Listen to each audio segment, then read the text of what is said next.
इतनी ठोकरें देने के लिए ए जिंदगी तेरा शुक्रिया, चलने का ना सही संभलने का हुनर तो आ गया। तो दोस्तों, आप लोग एग्जाम देने जाते हो, एग्जाम से फेल होकर वापस आ जाते हो, किसी एग्जाम में सिलेक्शन नहीं हुआ, डिमोटिवेट हो जाते हो, किसी एग्जाम में अच्छे स्कोर नहीं आए, डिमोटिवेट हो गए, निराश हो गए, घर बैठ गए, पढ़ना छोड़ दिया, तो बेटा ये करना बिल्कुल बंद कर दो। अगर आपने इंटरेस्ट बना लिया है गवर्नमेंट जॉब में, तो सिंपल सी बात ये है कि तब तक शांत मत बैठो जब तक कि आपका सिलेक्शन ना हो जाए।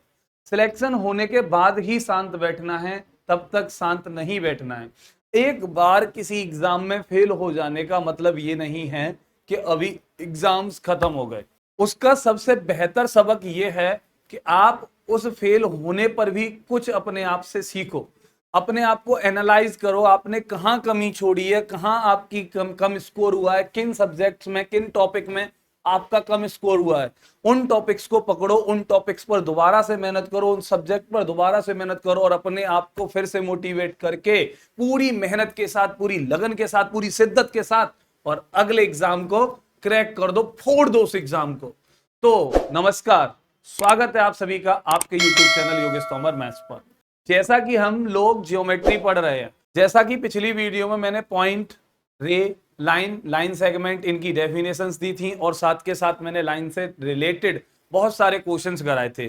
तो जिन लोगों ने अभी तक मेरी पिछली वीडियो नहीं देखी है, पहले जाएं, वो लिंक डिस्क्रिप्शन में दे रखा है, वहां से पिछली वीडियो देख लीजिए। क्योंकि बेटा ये कोई टैगलाइन नहीं है कि अगर वीडियो नहीं देखी है तो जाइए और लिंक डिस्क्रिप्शन में दे रखा है, वीडियो देख लीजिए। ये टैगलाइन नहीं है, एक्चुअल में वो वीडियो देखनी होगी बेटा, क्योंकि आप ज्योमेट्री पढ़ रहे हो। यहां पर पॉइंट की डेफिनेशन भी आगे तक पीछा नहीं छोड़ती। यहां पर लाइन आपका बेटा सर्कल, ट्राइंगल, क्वाड्रिलेटरल, कुछ भी पढ़ोगे आप, पॉलीगन पढ़ोगे, उन सभी में लाइन का डेफिनेशन इन्वॉल्व होगा, उन सभी में लाइन की प्रॉपर्टी काम करेगी, उन सभी में आपकी रे की प्रॉपर्टी काम करेगी, लाइन सेगमेंट की प्रॉपर्टी काम करेगी, वो क्वेश्चंस काम करेंगे। तो ये सारी बेसिक चीजें बेटा। और अभी कोई मैंने क्वेश्चन ऐसा नहीं है कि मैंने कोई एक टॉपिक स्टार्ट कर दिया, मैं नॉर्मल डेफिनेशंस पढ़ा रहा हूं, बिल्कुल बेसिक डेफिनेशंस पढ़ा रहा हूं। ये सारी बेसिक डेफिनेशंस आपका पीछा नहीं छोड़ेंगी पूरी ज्योमेट्री के अंदर। तो जाइए वहां से मेरी वीडियो को पहले वॉच कीजिए और उसके बाद इस वीडियो को देखिए और आप लोग ज्योमेट्री से बिल्कुल भी डरना बंद कर देंगे। ये वीडियो स्पेशल मैं उन्हीं बच्चों को दिमाग में रखते हुए बना रहा हूं जो बच्चे कमजोर हैं, वीक हैं, जिनको ज्योमेट्री समझ में नहीं आती, जिनका मैथ्स में, ज्योमेट्री में मन नहीं लगता है। उन्हीं बच्चों को दिमाग में रखते हुए बेटा मैं ये वीडियोस लेके आ रहा हूं, इन पर काम कर रहा हूं। तो आप पूरी ईमानदारी के साथ पूरी वीडियो को देखिए। जहां पर कमेंट करने को बोला जाए वहां कमेंट कीजिए। क्यों? क्योंकि कमेंट करेंगे आप तो आपका दिमाग चलेगा, आप उस पर सोचोगे तो बेटा आपको वो चीजें हिट करेंगी, और हिट करेंगी तो दिमाग में जाहिर सी बात है स्टोर भी होंगी। क्लियर है? अभी हम चलते हैं अपनी अगली डेफिनेशन पर। तो लाइन की कुछ डेफिनेशन हमारे पास हैं, फिर से उनको कंटिन्यू करते हैं। तो बेटा स्ट्रेट लाइन, जैसा कि मैंने आपको बताया था कि एक ही डायरेक्शन में कंटिन्यू होती रहे। सरल रेखा का बेटा एक सबसे बड़ा सबक है, सरल रेखा हमें सिखाती है कि हमें निरंतर बढ़ते रहना चाहिए।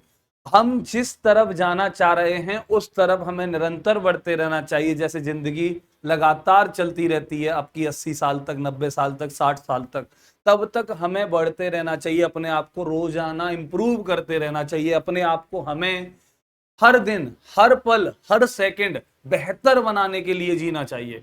जितना हो सके खुद को बेहतर बनाइए, दूसरों से अलग कीजिए, दूसरों में अपने आप की पहचान एक बेहतर सी दिखाइए।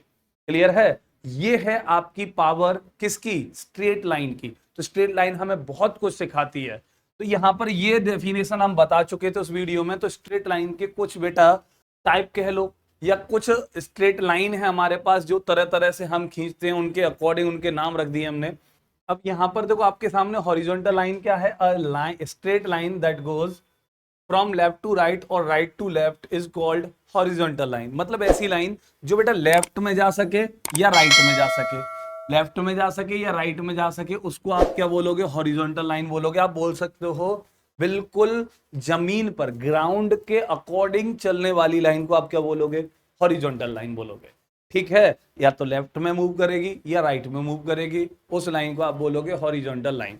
अब वहीं पर आपके सामने दूसरा है वर्ड बेटा, क्या? Vertical line. और ध्वाधर रेखा, ऐसी रेखा जो बेटा ऊपर जाए या नीचे जाए, टॉप की तरफ जाए या बॉटम की तरफ जाए, उसको आप क्या बोलोगे? वर्टिकल लाइन बोलोगे। अब यहां पर भाई कोई लाइन ली हमने, ये ऊपर मोशन करे या नीचे की तरफ मोशन करे, तो इस लाइन को आप क्या बोलोगे बेटा? ऊर्ध्वाधर रेखा बोलोगे। ऊर्ध्वाधर रेखा हमें बताती है क्या? कि आप लोगों को निरंतर ऊंचाइयों को छूते रहना चाहिए। जैसे ऊर्ध्वाधर रेखा आपकी ऊंचाइयों की तरफ लगातार चल रही होती है, ऐसे ही आपका अंदर से व्यवहार भी ऊंचाइयों को छूता हुआ होना चाहिए। आपका ज्ञान भी डे बाय डे बढ़ता रहना चाहिए, क्योंकि जिस दिन आपने सीखने की इच्छा खत्म कर दी, समझ जाइएगा कि आप बिल्कुल ही एक जिंदा लाश की तरह हो जाओगे। क्योंकि हमें जिंदा कौन रखता है बेटा? हमारा ज्ञान रखता है। हमारी सीखने की इच्छा हमें बेहतर बनाती है। स्वामी विवेकानंद जी का एक बेहतर बेटा थॉट है। उन्होंने बोला है, किसी भी व्यक्ति का अज्ञानी होना ये कोई शर्म की बात नहीं है, लेकिन ज्ञान की इच्छा न रखना इससे बड़ी कोई शर्म की बात है नहीं। तो उन्होंने स्पष्ट अक्षरों में बोला है कि आप लोगों को सीखने की इच्छा आपके लास्ट दिन, जिस दिन आप एक्सपायर हो रहे हो, उस दिन तक रखनी चाहिए। हमें दिन पर दिन सीखते रहना चाहिए। क्लियर है? तो जो लाइन ऊपर से नीचे की तरफ या नीचे से ऊपर की तरफ चले, उसे आप बोलोगे वर्टिकल लाइन।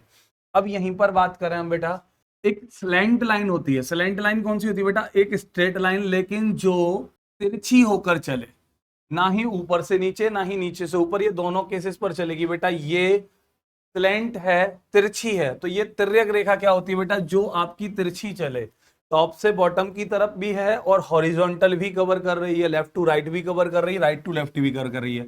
अगर मैं इस पॉइंट से बात करूं तो बेटा देखो तो, इस पॉइंट पर ये ऊंचाई भी छू रही है, ठीक है, और यहाँ इस पॉइंट से बेटा ये डिस्टेंस भी कवर कर रही है। सेम अगर ये ऐसे गई तो देखो बेटा, ये लेफ्ट साइड में भी आपका मोशन कर रही है और साथ के साथ बॉटम की तरफ भी मोशन कर रही है। तो स्लैंट लाइन क्या होगी आपकी? कि ये टॉप बॉटम लेफ्ट राइट सब तरफ मोशन कर रही होती है, लेकिन एक साथ नहीं कर रही होती है।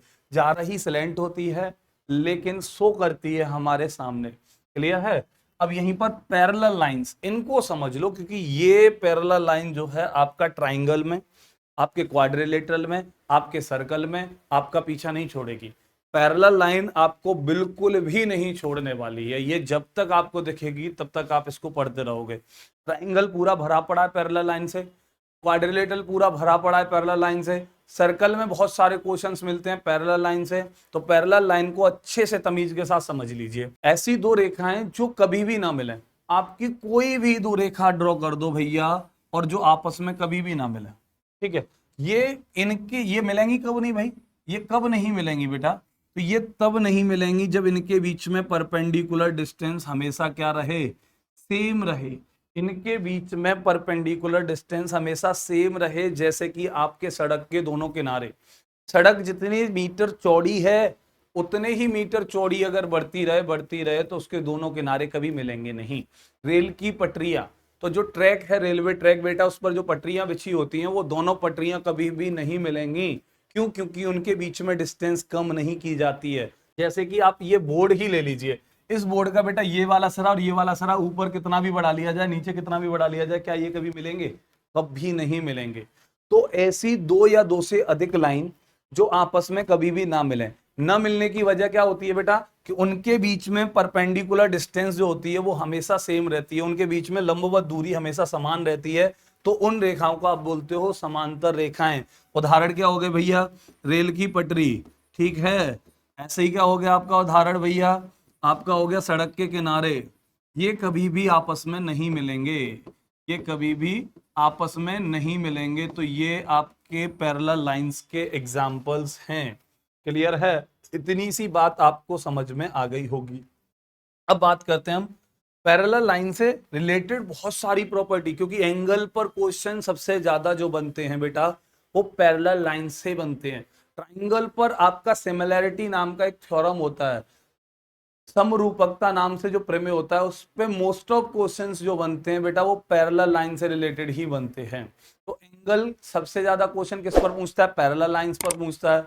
ट्राइंगल में सिमिलैरिटी सबसे ज्यादा क्वेश्चन किस पर पूछती है? पैरेलल लाइंस पर पूछती है। तो पैरेलल लाइंस के बारे में अच्छे से पता होना चाहिए। और देखो ये क्वेश्चन आपका एग्जाम में पूछा जा चुका है, और एक एग्जाम में नहीं पूछा है, बहुत सारे एग्जाम्स में पूछा जा चुका है बेटा, है ना। कई सारे एग्जाम्स में ये क्वेश्चन पूछा जा चुका है। और क्या कह रहा है?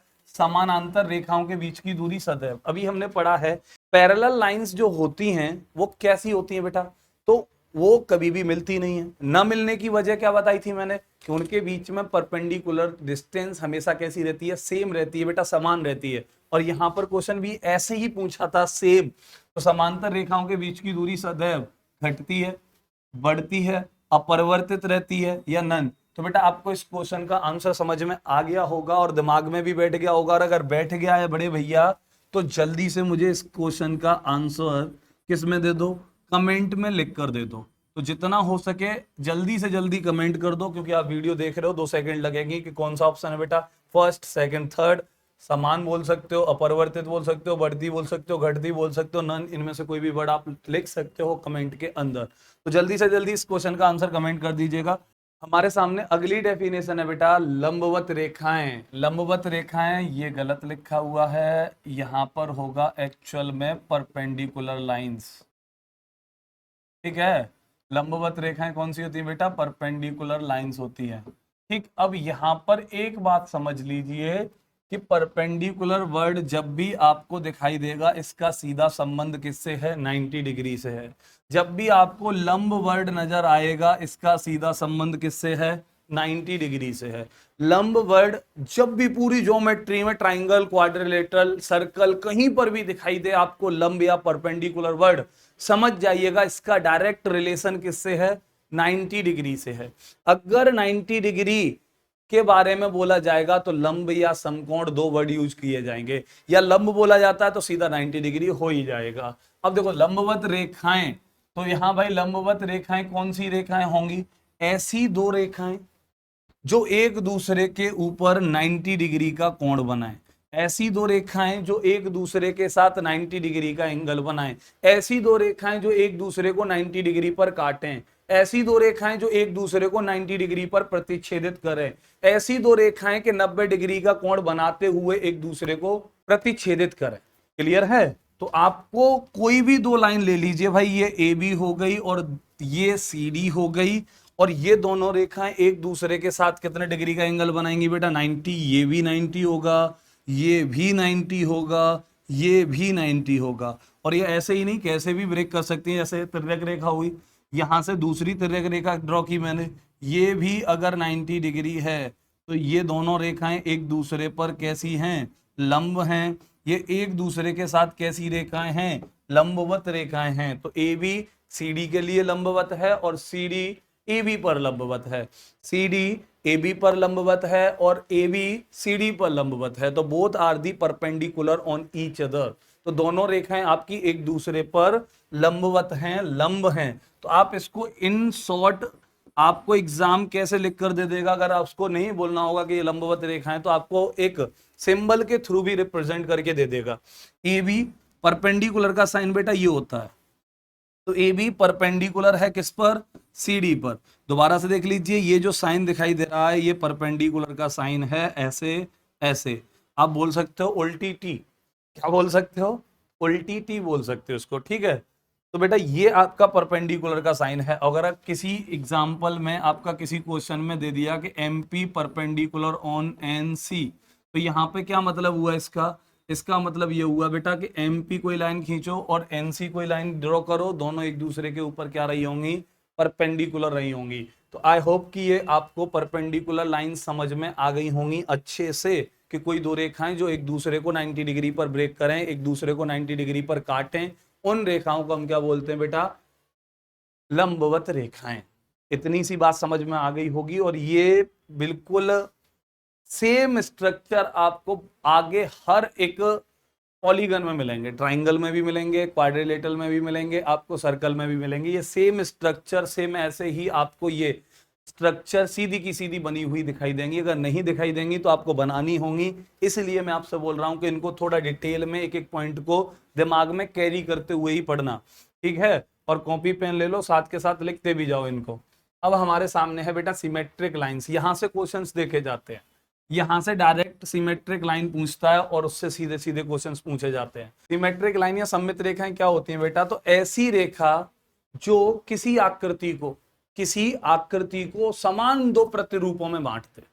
बेटा सेम 2 इमेज बना दे, ऐसे इमेज की एक को उठा दो दूसरे को बिठा दो, दोनों इमेज जो हैं वो स्ट्रक्चर वाइज बिल्कुल सेम नजर आने चाहिए, आकार में सेम नजर आने चाहिए, आकृति में सेम नजर आने चाहिए। आप बोल सकते हो उन्हें सममित रेखा। जैसे मैंने एक लेटर लिया आपका ए, ठीक है, अब इस ए पर बात करूं मैं, पूछेगा क्वेश्चन कि इस ए से कितनी सममित रेखाएं खींची जा सकती हैं, तो ए के पास या ए से होकर गुजारूं मैं कितनी रेखाएं, कोई रेखा जो इसको दो समान रूपों में बांट दे। अब देखो उधर मैंने यहां से एक लाइन ड्रॉ कर दी ए के बीच और बीच से। अब यहाँ पे दो रूप बने होंगे ए का, एक तो बना होगा बेटा ये वाला, ठीक है, और दूसरा बना होगा बेटा क्या, ये वाला। ऐसे ही तो दो डायग्राम बने होंगे, और यहाँ बीच में इधर प्लस रहा होगा, ये साइन रहा होगा, और यहाँ बीच में यहाँ साइन रहा होगा, क्योंकि आपने जहां से इसको इंटरसेक्ट कर रहे थे वहीं से आपने इस लाइन को ड्रॉ कर दिया है। तो एक इमेज ये बनेगा और एक इमेज ये बनेगा। क्या ये दोनों इमेज सेम हैं? क्या ये दोनों इमेज सेम हैं? अगर ये दोनों इमेज सेम नहीं है तो बेटा ये सममित रेखा नहीं है, ये सममित रेखा नहीं है, ठीक है भाई, सिमेट्रिक लाइन नहीं है ये, ठीक। अब यहीं पर ए को दोबारा से लेते हैं हम, तो अब ये ए लिया, अब इस ए के बीचों बीच से मैंने ऐसे लाइन ड्रॉ कर दी, ठीक है। अब यहां पर आप देखते हो तो बेटा एक डायग्राम तो ये बना होगा, और दूसरा डायग्राम क्या बना होगा बेटा, ऐसे बना होगा। अरे बोलिए, और दोनों इमेजेस को देखिए तो दोनों इमेजेस जितना इधर है उतना ही इधर है, और जैसे इधर ये रोटेट हो रहा है वैसे इधर रोटेट हो रहा है, यहाँ पर ये आधा यहाँ पे ये आधा, दोनों को मिला दो फिर से ये बन जाएगा। और दोनों इमेज कैसे देखने में, सेम है। तो ये जो बेटा लाइन है ये कैसी लाइन है, सममित रेखा है ना, सिमेट्रिक लाइन है ये। तो ये कैसी रेखा है, सिमेट्रिक लाइन है, इसने दो समान प्रतिरूपों में बांट दिया। तो ऐसी रेखा जो किसी भी आकृति को, किसी भी एलिमेंट को उसके बीच में से ड्रॉ करने पर दो समान प्रतिरूपों में बांट दे, उसे आप क्या बोलोगे, सिमेट्रिक लाइन बोलोगे बेटा। दो आइडेंटिकल फॉर्म होनी चाहिए, उनमें डिवाइड कर दे, उसको आप बोलोगे क्या, सिमेट्रिक लाइन। तो क्लियर है, ये बात भी समझ में आ गई होगी। जैसे एक और एग्जांपल लेते हैं, अब देखो बी है, बी से कितनी सिमेट्रिक लाइन ड्रॉ कर सकते हो आप। तो अगर मैं ऐसे ड्रॉ करता हूं तो बेटा देखो नीचे का इमेज चेक करो और ऊपर का इमेज चेक करो, दोनों ही कैसे होंगे, सेम होंगे। तो ये तो हो गई सिमेट्रिक, कैसी लाइन हो गई है, सिमेट्रिक लाइन हो गई। अब वहीं पर बात करता कि मैं अगर इस बी से ऐसे ड्रॉ करता तो बेटा इधर का स्ट्रेट लाइन के थ्रू चल रहा है और इधर बेटा कर्व चल रहे हैं, ठीक। तो क्या ये दोनों इमेज सेम होते, नहीं होते। तो ये सिमेट्रिक नहीं है, ये लाइन जो है ये सिमेट्रिक नहीं है, लेकिन ये सिमेट्रिक है, ये सिमेट्रिक है क्योंकि इसने दो सेम इमेजेस में इसको डिवाइड कर दिया है। और ये क्वेश्चन एसएससी 10+2 आपका TET, C TET, super TET, MP TET, इन सभी में, राजस्थान रीट हुआ, इन सभी में ये बहुत भर भर के पूछा जाता है। तो कोई भी स्टूडेंट किसी भी एग्जाम की प्रिपरेशन कर रहा हो, मैं उस लेवल से जियोमेट्री की वीडियोस बना रहा हूं जिससे हर बच्चा, जिसको नहीं आता वो भी सीख सके, जिसको आता है उसको कुछ नया मिल सके। तो मैं इसमें बहुत कंटेंट इकट्ठा करके लगभग ऑल ओवर सभी एग्जाम्स को दिमाग में रखते हुए मैं ये वीडियोस बना रहा हूं। तो आप इन वीडियोस को बिना स्किप किए देखिए, अगर अच्छी लग रही हैं, समझ में आ रही हैं, आपको लग रहा है कि आप सीख पा रहे हो, तो बेटा शेयर कर दो, क्योंकि आप जितनी ईमानदारी से इसको शेयर करोगे उतना ही मोटिवेशन हमें मिलेगा, उतने ही ज्यादा लोग सीख पाएंगे, ज्यादा से ज्यादा लोग सीख पाएंगे। तो बेटा लगे तो हम आप ही के लिए, ठीक है। अब आगे बात करते हैं। देखो हमारे सामने क्या है कि एक अक्षर H में कितनी सममित रेखाएं खींची जा सकती हैं। अक्षर H में कितनी सममित रेखाएं खींची जा सकती हैं बेटा। तो अब H है, चलो भाई H है। अब यहां पर सिमेट्रिक लाइन खींचने का, तो एक तो हमने ऐसे खींची, और देखो जो इमेज ऊपर दिखाई दे रहा है सेम इमेज वही नीचे दिखाई दे रहा है, तो ये हो गई सिमेट्रिक। कैसी लाइन हो गई बेटा, ये सिमेट्रिक लाइन हो गई, ठीक है। अब हम दूसरी लाइन खींचते हैं, तो यहाँ पर दूसरी लाइन खींचने की बारी कैसे आएगी भाई, तो दूसरी लाइन आप ऐसे ड्रॉ कर सकते हो। अब यहाँ पर चेक करो कि इधर स्ट्रक्चर क्या बना होगा, H का ये वाला पोर्शन बना होगा, और इधर क्या बना होगा बेटा, यहाँ पर भी ये बना होगा, और दोनों इमेज कैसे हैं, सेम हैं, और दोनों इमेज सेम हैं। तो ये लाइन भी कैसी हुई, सिमेट्रिक हुई, और दोनों लाइन सिमेट्रिक हुई। तो H से कितनी सममित रेखाएं खींची जा सकती हैं, दो सममित रेखाएं खींची जा सकती हैं। तो एच से कितनी रेखाएं खींची जा सकती हैं बेटा? 2 सममित रेखाएं खींची जा सकती हैं। उम्मीद है कि आपको सिमेट्रिक लाइन समझ में आ गई होगी। अभी आपके सामने डिजिट है 8। अब इस 8 से कितनी सिमेट्रिक लाइन ड्रॉ कर सकते हो आप? तो एक तो ये हो गई बेटा, सेम इमेज ऊपर और सेम इमेज नीचे भी दिखाई देगी। दूसरी आप ऐसे भी ड्रॉ कर सकते हो। तो यहां पर आपकी कितनी सिमेट्रिक लाइन होगी बेटा? 2 सिमेट्रिक लाइन हो गई। अभी मैंने एक वर्ड लिया, सपोज करो, क्या मैंने लिया भाई एफ, ठीक है। अब एफ से कितनी सिमेट्रिक लाइन ड्रॉ कर सकते हो आप? तो एफ से कितनी भी खींच के देख लो, क्या ये इमेज बराबर करेगा? नहीं करेगा। ऐसे करेगा? नहीं करेगा। बीच में से ड्रॉ करोगे, करेगा? नहीं करेगा। तो यहाँ एफ से कितनी सिमेट्रिक लाइन आएंगी बेटा? 0। तो कितनी सिमेट्रिक लाइन आएंगी एफ से? 0 लाइन सिमेट्रिक होंगी एफ के लिए। क्लियर है? तो आपको ये सममित रेखाओं से रिलेटेड बातें समझ में आ गई होंगी, ये लाइन भी प्रॉपर अच्छे से दिमाग में बैठ गई होंगी, और ये क्वेश्चन पूछा जा चुका है। और ऐसे कई सारे क्वेश्चन पूछे जा चुके हैं। एक एग्जाम में पूछा था बेटा, ताजमहल का एक इमेज बनाकर ऐसे कुछ दिया था उन्होंने, ठीक है, एक मीनार इधर और एक मीनार इधर, और बोला जाता है कि यहाँ से कितनी सममित रेखाएं खींची जा सकती हैं। तो बेटा आप बीचों बीच से एक लाइन खींच दो, जो इमेज इधर दिखाई देगा वही इमेज इधर दिखाई देगा। तो यहाँ ताजमहल से कितनी सिमेट्रिक लाइन खींची जा सकती हैं? तो बेटा कितना आंसर होगा? एक लाइन सिमेट्रिक खींची जा सकती है। किससे? ताजमहल से। तो ताजमहल के बारे में जानते होंगे ना बेटा, आगरा में स्थित है, यमुना नदी के किनारे। तो आपको पता ही है कि भैया आगरा फेमस ही है ताजमहल को लेकर। क्लियर है? पूरे वर्ल्ड में फेमस है आपका ताजमहल। क्लियर है? तो ये सिमेट्रिक लाइन समझ में आ चुकी होंगी। अब अगली वीडियो में हमारी आगे होंगे बेटा एंगल्स। तो एंगल्स को लेकर हम अगली वीडियो में आपसे मिलेंगे, और तब तक के लिए नमस्कार। लेकिन उससे पहले अपना काम कर दीजिए, शेयर कर दीजिए, लाइक कर दीजिए, और साथ के साथ सब्सक्राइब भी कर दीजिए, और कमेंट करके बताइएगा हमें वीडियो कैसी लगी। और मिलेंगे आपसे हम अपनी अगली वीडियो में एंगल्स के साथ, एंगल्स की बेसिक डेफिनेशन, प्रॉपर्टीज, एंगल्स के मेजरमेंट के बारे में, और साथ के साथ बहुत सारे क्वेश्चंस करने वाले हैं हम। अगली वीडियो हमारी बहुत ज़्यादा मज़ेदार होने वाली है। तो लाइन, पॉइंट, लाइन सेगमेंट, इन सभी की डेफिनेशंस और इन सभी से जुड़ी हुई जितनी भी बातें थी वो सभी मैंने आपको बता दी हैं। कि उम्मीद है कि आपको ये वीडियो अच्छी लगी होगी। मिलेंगे आपसे अपनी अगली वीडियो में। जय हिंद।